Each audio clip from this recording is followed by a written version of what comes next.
Олени всегда будут под таким названием. Сегодня в Национальном художественном музее республики открылась персональная выставка первого и единственного в мире профессионального юкагирского художника Николая Курилова. Рассказывает Юлия Михайлова. Член сразу двух союзов России художников и писателей Николай Курилов прославляет родную алёринскую тундру на весь мир и словом, и аппликацией. Сегодня мало кто создает картины в такой вот технике. Кажется, каждая линия прорисована тушью. На самом деле мастерски вырезана из бумаги. Работы художника занимают особое место в культуре не только республики, но и России.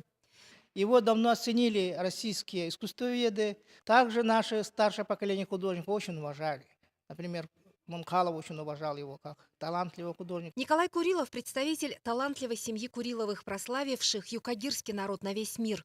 Старший брат Семен – автор романа «Ханидо и Халерха». Вместе с другим братом Гаврилом Улурадо Николай Курилов исследует этногенез, язык, историю и культуру юкагиров. А еще он радиожурналист, ведет программу «Геван» на радио НВК Саха. На открытие выставки пришли поздравить Николая Николаевича его родные, земляки, представители Ассоциации коренных малочисленных народов Севера, депутат Эль-Тюмен Елена Голомарева, представители Министерства культуры и духовного развития. Его и прежние, и новые работы – думы о прошлом и взгляд в будущее народа. Олени будут, будем и мы, но олени будут, мы можем сами исчезнуть. А олени могут всегда пастись и без человека, да? Вот. И мы можем исчезнуть.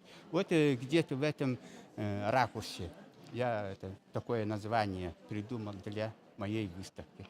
Неспроста 65-летний юбилей художника совпал с годом Арктики, ведь юбиляр – достойный сын Севера. И звание «Народный художник республики» он заслужил по праву. Представить к званию его должны от имени Ассоциации коренных малочисленных народов Севера республики. Юлия Михайлова, Дмитрий Сергучев, НВК Саха.